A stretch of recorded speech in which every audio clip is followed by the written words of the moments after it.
Watchman on the Pod. All right, we're going to pick back up in our book reading Augustine, the City of God against the Pagans.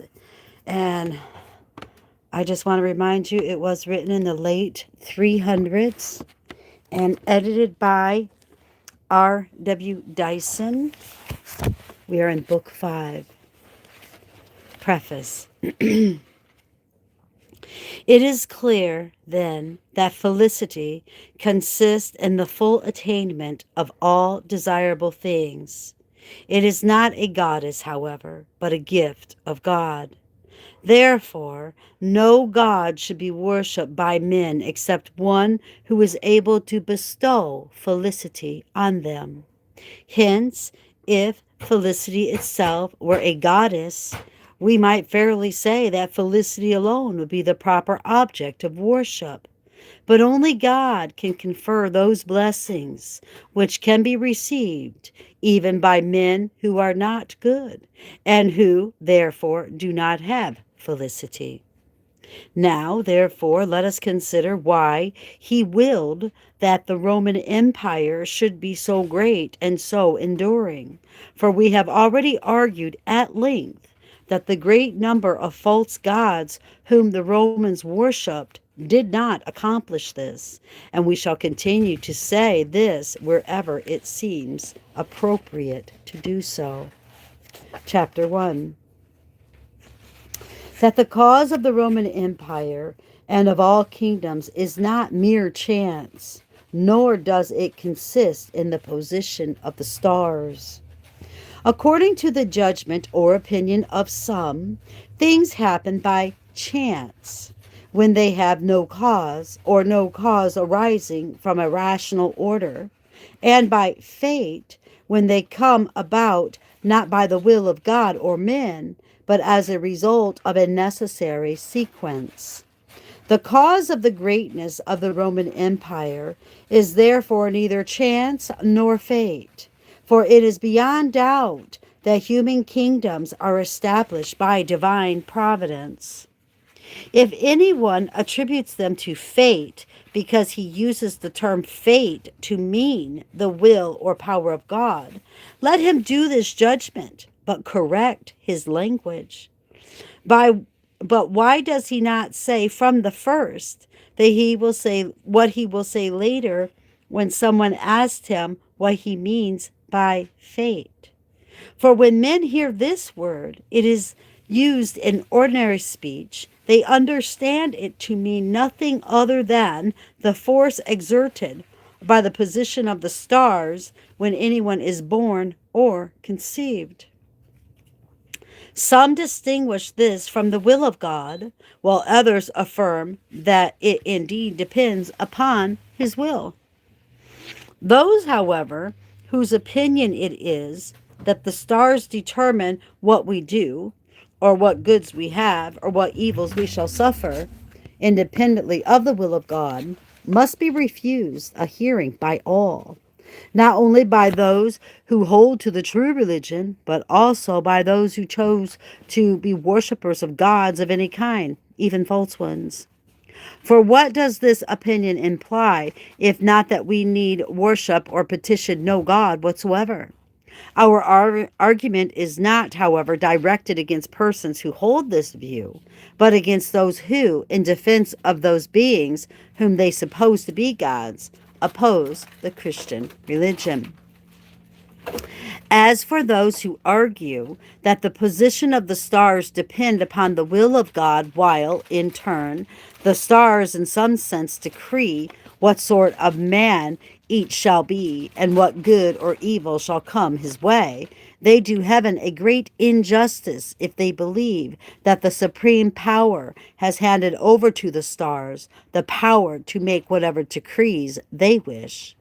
For they suppose that it is decreed in heaven, as by some most exalted synod in its most splendid assembly, that crimes are to be committed of such a kind that, if any earthly city had decreed them, the whole human race would deem it worthy of destruction.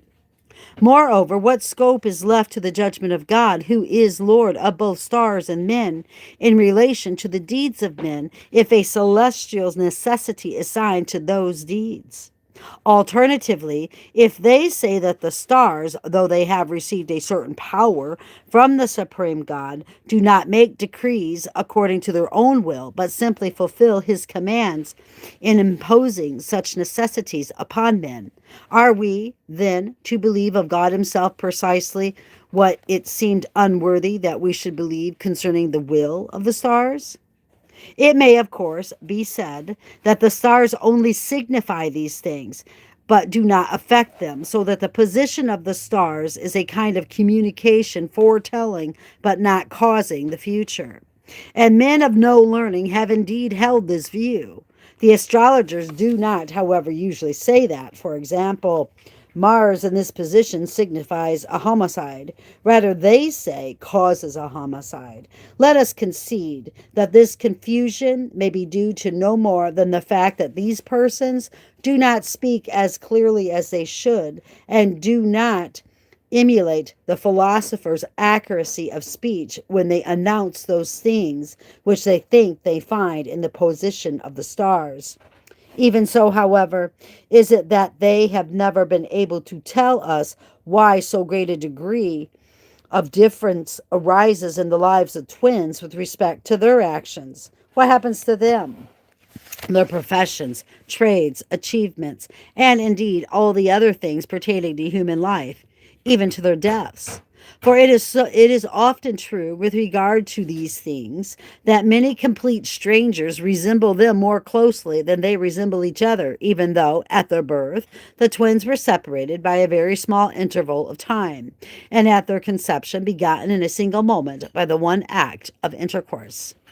Chapter 2 of Similarity and Dissimilarity in the Health of Twins. Hold on 1 minute. Okay. Cicero says that the most eminent physician, Hippocrates, left a written account of certain brothers who fell ill at the same time. Their sickness grew worse at the same time, and then better, and so he suspected that they were twins. Poisondanus, the Stoic, who was much given to astrology, used to explain these facts by saying that the brothers were born and conceived under the same constellation.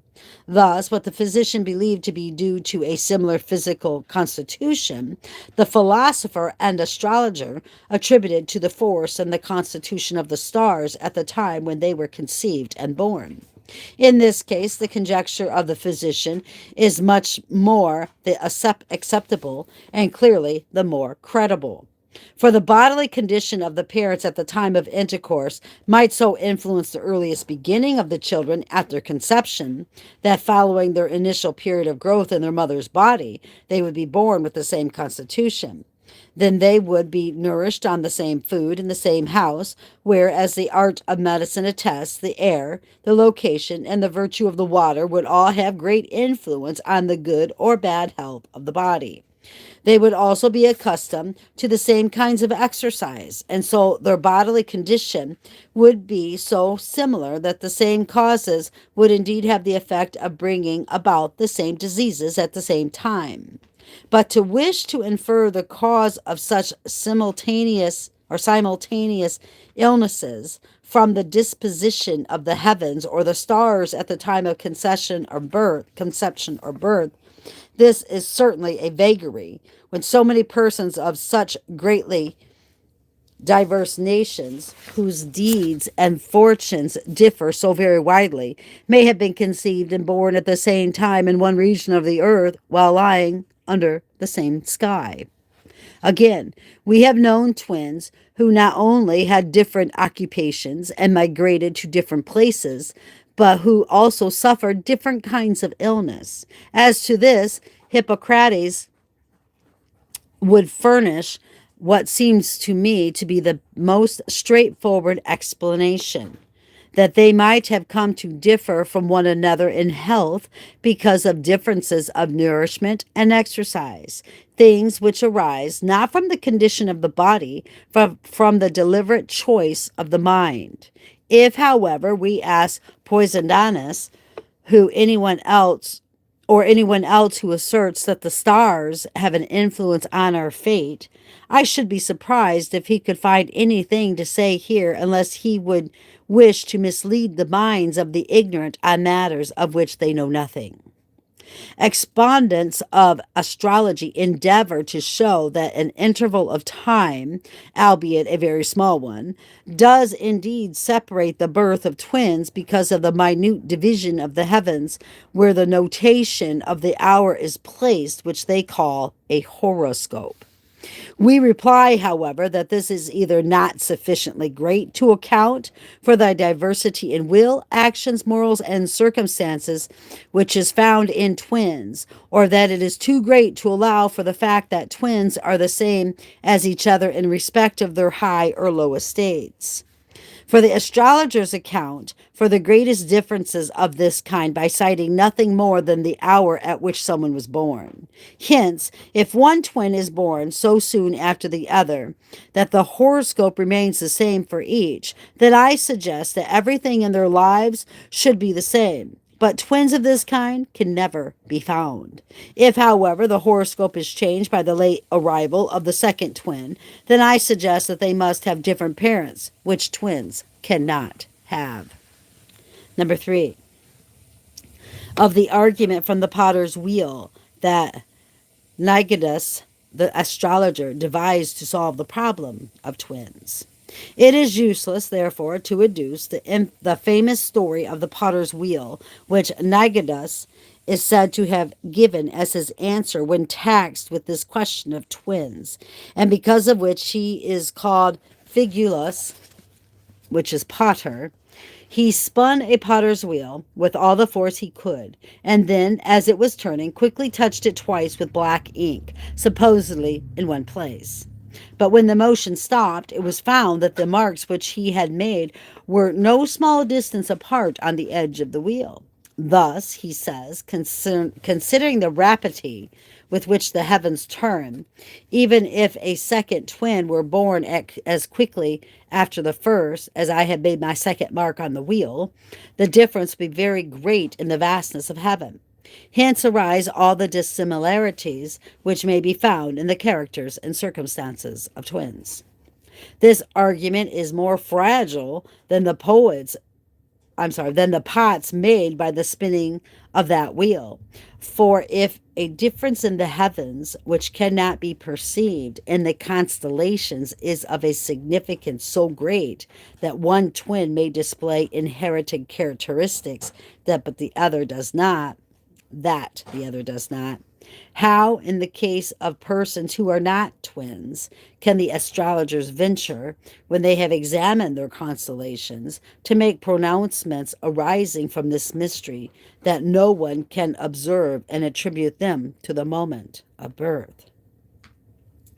They may, of course, say that such pronouncements are possible when made in the case of those who are not twins, because they relate to longer intervals of time, whereas such very small intervals as may occur between the birth of twins affect only very small matters about which astrologers are not customarily consulted.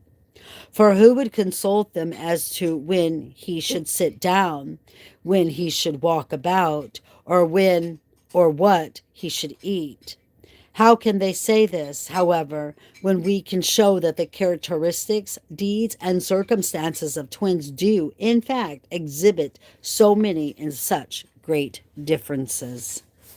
Chapter 4. Of the twins Esau and Jacob, who were very different from one another in character and actions. To speak of notable cases, there were twin brothers born in the time of our forefathers, the one so soon after the other that the second was born grasping the heel of the first.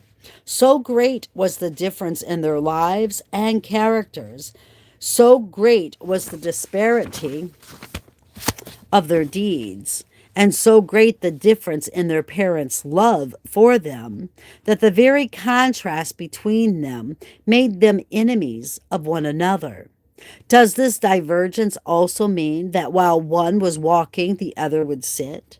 And that the one would sleep while the other was awake? And that while one spoke, the other would be silent? Clearly not. But disparities of this kind may indeed be related to differences so minute that they cannot be recorded by those who write down the disposition of the stars under which each man is born, so that astrologers may be consulted about them.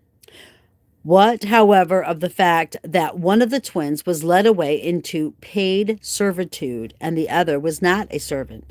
Again, one was loved by his mother and the other was not loved. One lost the honor which men then held in great esteem, and the other obtained it.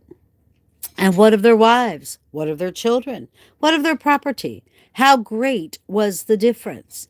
If then even these things depend upon the minute intervals of time which elapse between the birth of twins and are not attributed to the constellations at large, why do the astrologers mention things of the same kind when examining the constellations of others? If, on the other hand, they mention these things because they are related not to incomprehensibly small moments of time, but to periods of time which can be observed and recorded, what is the point of the story of the potter's wheel?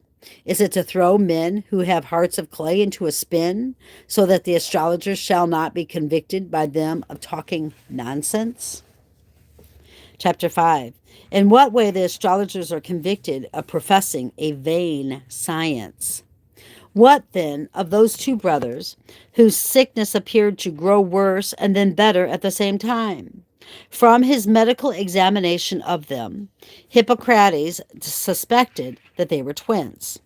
Does not this case sufficiently refute those who wish to attribute to the stars that which in fact arises out of the similarity of bodily constitution?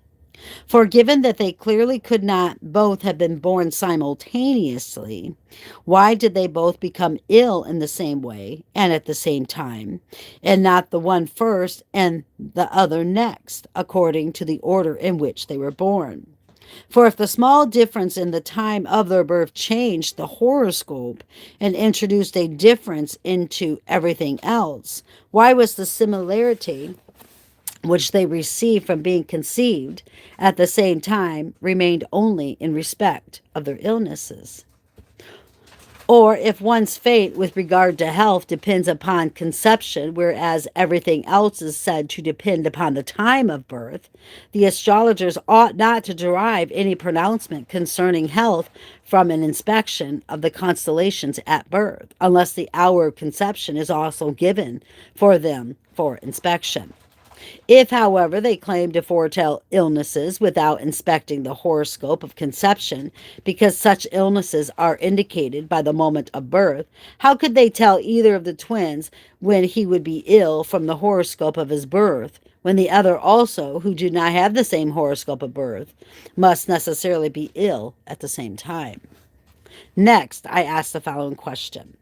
If the difference of time between the birth of twins is so great that, as a result of it, the constellations become different for them, so that their horoscopes are also different, and so also are all the cardinal points to which is attributed such great power to determine different destinies, how could this come about, given that it is not possible for them to have been conceived at different times? Or if two persons conceived at the same moment of time could have different fates by reason of their births, why should two persons who were not twins, but who were born at the same moment of time, not have different fates with respect to life and death? For if the single moment at which both twins were conceived did not prevent one from being born earlier and the other later, why, if two persons who are not twins are born at the same time, does anything prevent the one from dying earlier and the other later? If conception at the same moment permits twins to have different fortunes in the womb, why does birth at the same moment not permit any two other persons also to have different fortunes on earth? Would that not abolish all the falsehoods of this art, or rather this foolishness? Why is it that persons conceived at one time, in one moment, under one and the same aspects of the heavens, have different fates, which lead them to be born at different times? Yet two persons born of two different mothers at the same moment of time, under one and the same aspect of the heavens, cannot have different fates, which lead them by necessity to different ways of life and death. Or do they not yet have fates when they are conceived, because they will not be able to have them unless they are born? What do the astrologers mean then when they say that if the hour of conception is found, they can divine many things more accurately? Hence, not a few of them tell the story of the wise man who selected the hour at which to lie with his wife in order to beget an outstanding son. Finally, from this belief also comes the reply of Poisondanus, the great astrologer, and a philosopher also, concerning the twins who fell ill together, that this came about because they were born and conceived at the same time. He undoubtedly adds the mention of conception here, lest anyone should say that, though it is entirely clear that they were conceived at the same time, the twins certainly could not have been born at the same time. For he did not wish to attribute their simultaneously suffering similar illnesses to the immediate cause of a similar bodily constitution, but rather to make their similarity of health depend on a connection with the stars. If therefore conception has such great power to bring about equalities of fate, these fates should not have been altered by birth. Or if the fates of twins are altered because they are born at different times, why should we not rather understand that they had been altered already in order that they might be born at different times? Can it be that the will of the living does not change the fates which are established at birth, yet the order of birth can change the fates established at conception? Chapter 6, of twins of different sexes. Even in the very conception of twins, however, where both are certainly conceived at the same moment of time, how does it come about, if the same constellation determines the fate of both, that one may be conceived as a male and the other a female? I know twins of different sexes, much of whom are alive, and both of whom are in the prime of life. Although their bodily appearance is as similar as it can be in two persons of different sexes, they are entirely unalike in the direction and purpose of their lives. In what they do, of course, there must be a difference between the man and the woman. He serves on the staff of a count and is almost always away from his home. She, however, does not leave her native soil and her own estate. Moreover, and this is something more incredible if you believe that fate is fixed by the stars, but not strange if you consider the will of men and the gifts of God. He is married, while she is a consecrated virgin. He has fathered a number of children, but she has never married. But is not the power of the horoscope very great? I have already said enough to show that it is nothing of the kind. Whatever the truth of the matter, however, our adversaries say that the horoscope is effective at the moment of birth, why not then at the moment of conception also? For here clearly there is but one act of intercourse, and so great is the force of nature that, when a woman has conceived, she is thereafter entirely unable to conceive again. Hence, twins must necessarily be conceived at the same time. Or will our adversaries perhaps say that one of the twins has changed into a male or into a female while they were being born, because at birth they were under different horoscopes?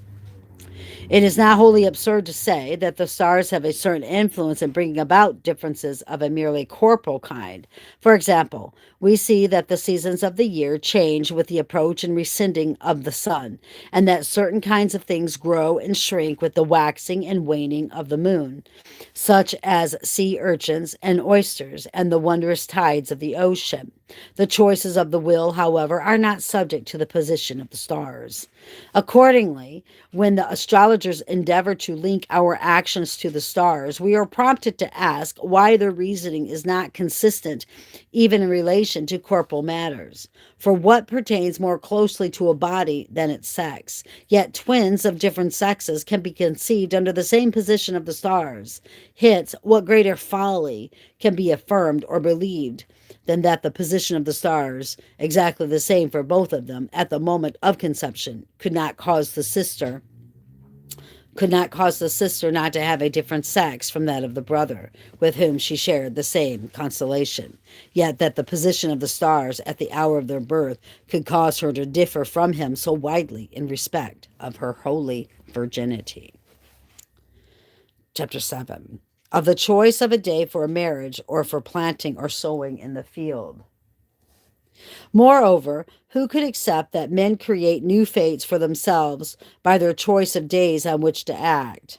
The man of whom I spoke a little while ago, for instance, was not, it seems, born to have an outstanding son, but rather to beget a contemptible one. And so, being a wise man, he chose the hour at which to have intercourse with his wife.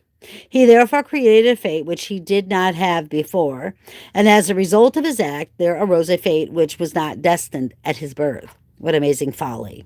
A day is chosen for taking a wife. The reason for this, I believe, is that unless the day is chosen, the marriage may fall on an unlucky day, and so be an unhappy one.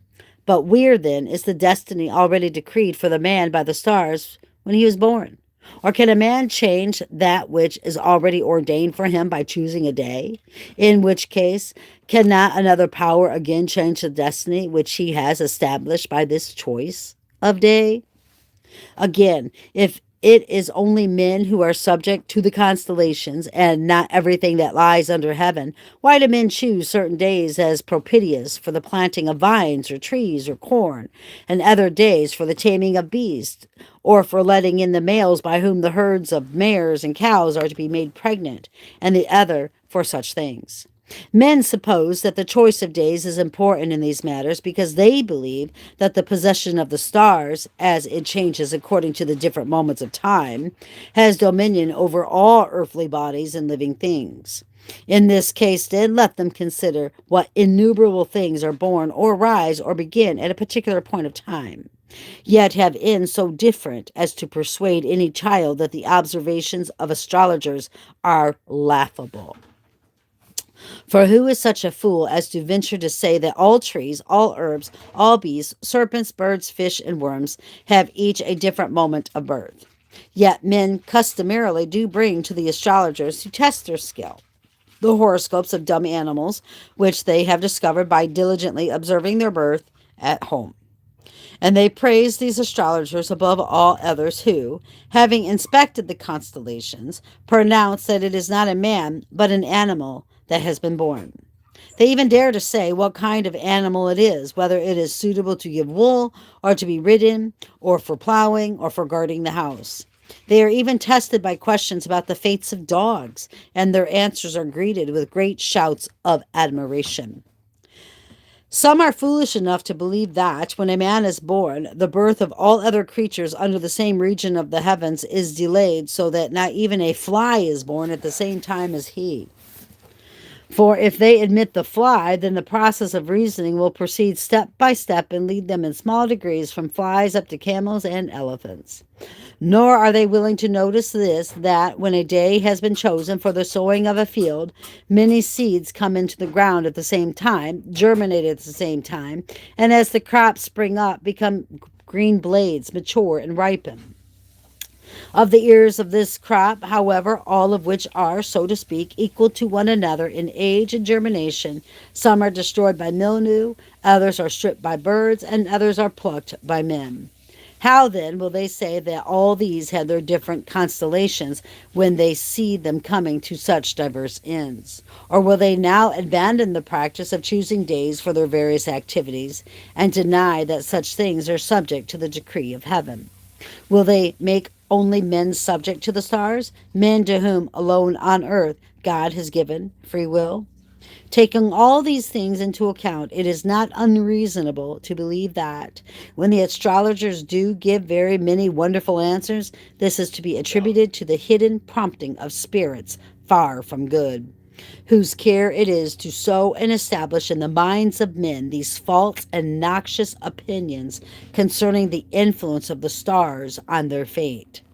The astrologer's success is not due to the art of observing and studying horoscopes, for there is no such art. 8. Of those who use the term fate to mean not the position of the stars, but a chain of causes which depends upon the will of God.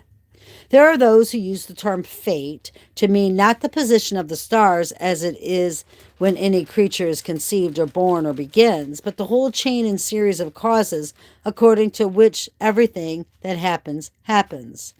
There is no need to devote great labor and effort to merely verbal controversy with such persons, for they attribute their order and chain of causes to the will and power of the Most High God, to the God who is most excellently and truly believed to know all things before they come to pass, and to leave nothing unordained. The God from whom are all powers, although not all the wills of men are from him. It is then chiefly the will of the Most High God, whose power stretches irresistibly forth through all things, that they call fate. This is shown by the following words of, if I am not mistaken, Ananias Sinkia. Lead, O Father Most High, ruler of the lofty heavens, wherever thou wilt, and I will hearken at once. Here am I eager, but if I should refuse, still shall I follow groaning. Basely shall I undergo, that I might have done as a good man. The willing soul is led by fate, but it drags the unwilling. It is perfectly evident that in this last sentence, what he calls fate is that which he had previously referred to as the will of the Father Most High, which he says he is ready to obey, to be led willingly and not dragged unwillingly. The willing soul is led by fate, but it drags the unwilling. The following lines of Homer with Cicero has translated into Latin also support this opinion. Such as the hearts of men, like the light which Father Jupiter himself pours forth over the fruitful earth. Not that the opinion of a poet would have any authority in this question. Cicero, however, says that the Stoics were inclined to borrow these lines from Homer when asserting the power of fate. Thus, we are here concerned not with the opinion of the poet, but with that of the philosophers, who, when they bring these lines into their discussion, most plainly declare their understanding of the nature of fate. They call it Jupiter, whom they believe to be the supreme God, and they say that the whole chain of destiny hangs from him. Chapter 9. Of the foreknowledge of God and the free will of man against the definition of Cicero. In his attempt to refute the Stoics, Cicero considers himself helpless against them unless he can dispose of divination. He endeavors to do this by denying that there is any knowledge of the future, and he contends with all his might that there is no such knowledge in either man or God, and no way of foretelling events. Thus, he both denies the foreknowledge of God, and using vain arguments, even where the truth is clearer than day, strives to overthrow all prophecy. He first opposes himself to certain oracles which are very easy to refute, although he is not particularly convincing against these. When it comes to refuting the conjectures of the astrologers, however, his argument triumphs, but only because these conjectures are really such that they destroy and refute each other. Nonetheless, we can tolerate much more readily those who hold that fate is embodied in the stars than we can one who takes away all foreknowledge of things to come. For it is the most patent madness to confess that God exists, yet at the same time to deny his prescience of future events. Since Cicero saw this for himself, he even ventured to say something similar to what we find written in the scriptures. The fool hath said in his heart, there is no God. He did not do this in his own person, however, for he knew how hateful and offensive such an opinion would be found. Rather, in his book De Natura Deorum, He makes Kata argue against the Stoics on this point, and he chooses to give his own opinion in favor of Lucilius Balbus, to whom he had assigned the task of defending the Stoic position, rather than in favor of Cato, who had contended that there is no divine being. In his book, De Divinatione, however, Cicero, in his own person, most plainly opposes the belief in foreknowledge of things to come. But he does this, it seems, in order to avoid admitting the existence of fate and so losing freedom of the will. For he thinks that if he concedes that there can be foreknowledge of future events, he will then find himself quite unable to deny that the existence of fate follows as a necessary consequence. But whatever may be the course taken by these most torturous debates and disputes of the philosophers, we, in order that we may fully confess the most high and true God, do also confess his will, supreme power, and foreknowledge.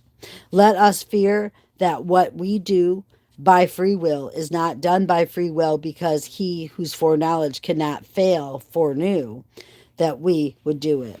It was this that Cicero feared, and so he opposed foreknowledge. So did the Stoics, which is why they said that not everything happens by necessity, although they argued that everything is brought about by fate. Right. All right. I am going to end that there. Am I going to end that there? Hold on 1 minute. Oh, no. Let me see. Yeah, I'm going to end that there, I think. Then I will pick up later on. Okay, so right here it'd be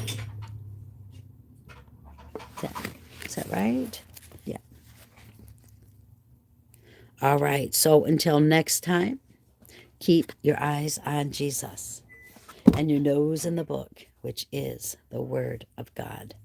And let us embed the Word of God upon the tablets of our hearts, so you and I will not sin against God or be deceived. Have a great evening.